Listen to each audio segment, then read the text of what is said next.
सभी हमारे पत्रकार मित्र, आज का जो प्रेस कॉन्फ्रेंस है काफ़ी महत्वपूर्ण प्रेस कॉन्फ्रेंस है और आप सब लोग जान रहे हैं कि आप सब लोगों को जो है यहाँ निमंत्रण दिया गया ताकि अति आवश्यक जो घोषणा जो है वो मैं आप लोगों के समक्ष जो है कर सकूं। आप लोग सब लोग देख रहे होंगे कि लगातार जो है हम यात्रा पे निकले हैं और सभी हमारे पार्टी के वर्कर जितने हैं सभी लोगों से फीडबैक मिल रहा है। सब जगह की जो समस्या है उससे लोग जो है अवगत करा रहे हैं, चाहे पंचायत हो, बूथ हो, ब्लॉक हो,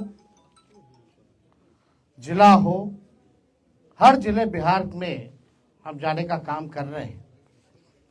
लोग जो है बेरोजगारी से, गरीबी से और खास तौर पे महंगाई से सबसे ज्यादा लोग जो है जूझ रहे हैं, परेशान हैं। और पूरा यात्रा में हम लोग जब घूमे तो सरकार की जितनी कमियां हैं उसका भी लोगों ने उजागर करने का काम किया और समय समय पे चाहे प्रीपेड मीटर का हो, बिजली बिल का हो, लैंड सर्वे का हो, ब्लॉक में थाने में भ्रष्टाचार का मामला हो, अपराध का मामला हो, भ्रष्टाचार ही भ्रष्टाचार जो है जिस प्रकार से पुल पुलिया गिरता रहा हम सब लोगों ने देखा। और ये बेरोजगारी को हटाने के लिए हम लोगों ने मुहिम भी छेड़ी थी। 2020 में अगर आप लोग याद करें तो हमने कहा था 10 लाख नौजवानों को सरकारी नौकरी देंगे और जब हम सरकार में आए केवल 17 महीने as a deputy chief minister तो हमारी सरकार ने 5 लाख लोगों को सरकारी नौकरी प्रदान किया। 3.5 लाख नौकरियां प्रकृतिहीन कराया गया और इस बात को हर कोई मानता है, चाहे विपक्ष में लोग हों, बीजेपी के लोग हों या हमारे चाचा जो कहते थे कि असंभव है, कहां से पैसा आएगा, नौकरी कहां से बांटेगा। लेकिन तेजस्वी ने एक लकीर खींची, आज सबको उसी लकीर पर ही बात और चर्चा करना पड़ रहा है।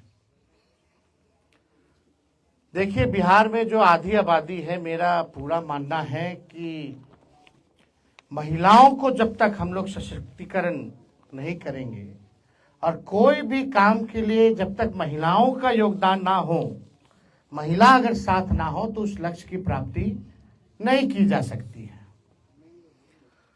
और सबसे ज्यादा जो हमको घूम फिर करके जो फीडबैक जो मिला, खास तौर पे महंगाई जो है सबसे बड़ा समस्या है जिससे महिलाएं जूझ रही हैं। हमने पहले भी कहा था कि हमारी जो सरकार बनेगी वो सामाजिक न्याय के साथ साथ आज का जो दौर है आर्थिक न्याय देने का, सामाजिक न्याय के साथ साथ हम लोग आर्थिक न्याय भी हम लोग करेंगे। और मुझे करोड़ों जो हमारी माताएं हैं, बहनें हैं, उनके आशीर्वाद से मुझे आज बहुत प्रसन्नता हो रही है ये घोषणा करने में कि हमने जो निर्णय लिया है कि अगर हमारी सरकार बनेगी तो हम लोग माई बहन मान योजना की शुरुआत करेंगे। माई बहन मान योजना के तहत जो हमारी माताएं बहनें हैं जो महंगाई से जूझ रही हैं, जो गरीब महिलाएं अपने पसंद का खा भी नहीं पा रही हैं, कपड़ा नहीं पहन पा रही हैं, बच्चों का इलाज नहीं करा पा रही हैं, आर्थिक तौर पे जो कमजोर महिलाएं हैं, उनके लिए हम लोग माई बहन मान योजना के तहत सीधे उनके खाते में 2500 रुपया हम लोगों की सरकार देने का काम करेगी। और सरकार बनते ही 1 महीने के भीतर इस योजना की शुरुआत हम लोग जो है कर देंगे। यानी करोड़ों जो महिलाएं हैं उनको भी देखते होंगे कि अगर महिला अगर खुश नहीं है तो घर खुशहाल नहीं रह सकता। महिला अगर खुश रहेगी, घर में खुशहाली भी रहेगी, घर भी एक तरक्की करेगा। घर जब तरक्की करेगा तो गांव तरक्की करेगा, पंचायत तरक्की करेगा, ब्लॉक तरक्की करेगा, राज्य तरक्की करेगा। तो हमें ये बताते हुए बहुत ही खुशी हो रही है, हर्ष हो रही है कि इसकी योजना जो है एक यूनिक योजना होगी, जिसके तहत सीधे जो है माताएं बहनों के खाते में 2500 रुपये जो है सीधे हम लोग जो है खाते में डालने का काम करेंगे। और आप लोग सब लोगों को बताना चाहेंगे कि तेजस्वी हर माताएं बहनें महिलाओं से आह्वान करूंगा कि आइए माताएं बहनें, बिहार की विकास गाथा को अपना आशीर्वाद दो, अपने बेटे तेजस्वी को अपना आशीर्वाद दो, नींव रखो बिहार को नंबर 1 बनाने की। तो हम लोगों को प्रयास है कि बिहार को जो है नंबर 1 स्टेट हम लोग बनाएं। और मैं उन सारी महिलाओं को कहना चाहता हूं कि अब उनका दुख जो है तेजस्वी के जिम्मे है। अब जो भी परेशानी होगी, दुख होगा, अब तेजस्वी जो है देखने का काम करेगा। आप देखिएगा कि बहुत समस्या बिहार में है। कुछ लोग कहते थे कि कहां से कर पाएगा, कैसे कर पाएगा, पैसा कहां से आएगा। जितने टेप रिकॉर्डर इधर उधर बजते रहते हैं, हम तो मुख्यमंत्री जी को कहना चाहते हैं, मुख्यमंत्री जी आइए, आप सामने आइए और आप बताइए कि हम लोगों ने कैसे नौकरियां बांटी। आप पहले क्यों कहते थे असंभव है, लेकिन मुख्यमंत्री जी तो चुप्पी साधे रहते, कुछ बोलते नहीं है, चुप है। बड़ी सी बड़ी घटना हो जाती है, पूरे बिहार में जो है आप देखिएगा कि अफसरशाही किस प्रकार से हावी है। हाथ पैर जूता लाठी सब चला रहा है नौजवानों पर। इसका हम लोगों ने कड़ा विरोध किया है। और बिहार में जिस प्रकार से सरकार नाम की कोई चीज नहीं रहेगी। मुख्यमंत्री कहां गायब है कुछ नहीं पता। अपनी यात्राओं पे इतना खर्च कर रहे हैं जो आज तक किसी भी बिहार के मुख्यमंत्री ने खर्च नहीं किया, ये दावे के साथ कह सकते हैं। 2 अरब 25 करोड़ 78 लाख रुपए खर्च करेंगे केवल संवाद के लिए। तो ये बड़ा प्रश्न है। महिलाओं के सशक्तिकरण को लेकर के हम सब लोगों का प्रयास है कि सभी लोगों के दुख दर्द को हम लोग जो है दूर करें, लोगों को जो है आर्थिक न्याय हम लोग दिलाने का काम करें। इसलिए आज दरभंगा में आप सब लोगों को जो है हम लोगों ने निमंत्रण दिया एक महत्वपूर्ण घोषणा के लिए कि हम लोगों की सरकार बनेगी तो माई बहन मान योजना की हम लोग जो है शुरुआत करेंगे। तो और कोई अगर आप लोगों का सवाल है, जो जरूरतमंद महिला है उन सबको मिलेगा। आप सब समय आने पे सब चीज बताया जाएगा। नौकरी मिला कि नहीं मिला, मिल रहा है कि नहीं मिल रहा, लेकिन फर्क यही है तेजस्वी के आने से पहले और जाने के बाद पेपर लीक हो जाता है, यही फर्क है। कदाचार मुक्त परीक्षा नहीं हो पा रहा, पेपर लीक मुक्त परीक्षा नहीं हो पा रहा, किसी पे अधिकारी पे कोई कार्रवाई हो रही है क्या? यही सवाल कई बुद्धिजीवी हम लोगों से पूछते रहे, कई प्रेस मीडिया के हमारे अनुभवी लोगों ने इस सवाल को उस समय में पूछा था और हमारे माननीय मुख्यमंत्री जी ने तो असंभव बोल दिया था। लेकिन जब तेजस्वी आया तो तेजस्वी ने करके दिखाया। देखिए, हम कुछ भी बात करते हैं भले ही हमारी कच्ची उम्र है लेकिन कच्ची जुबान नहीं है। हम जो कहते हैं वो करके दिखाते हैं। अब बिना अध्ययन के हम कोई बकवासबाजी हम करते नहीं। हमने साइंटिफिक रिसर्च किया है, हम लोगों ने अध्ययन किया है, तभी जो है हम इस बात को बोल रहे हैं। हम जो कर सकते हैं वो हम करेंगे और बिहार की जनता को हम ये बता दें कि हमें एक मौका दीजिए। क्यों नहीं? नीतीश कुमार जी 20 साल से राज कर रहे थे, भाजपा के लोग थे, कभी टूरिज्म पॉलिसी बनाया क्या? स्पोर्ट्स पॉलिसी बनाया क्या? आईटी पॉलिसी बनाया क्या? एमओयू हम लोगों ने 50,000 करोड़ का साइन करवाया था बिहार में निवेश के लिए, सब काम ठंडा पड़ा हुआ। जो पढ़ा लिखा उसको भी हमने नौकरी दिया, जो खेला कूदा मेडल लाओ नौकरी पाओ उसको भी डीएसपी हम लोगों ने बनाने का काम किया। काम हम लोगों ने किया। अस्पतालों की व्यवस्था हम लोग सुधारे, रात रात भर हम घूमते थे। आज आपका दरभंगा का डीएमसीएच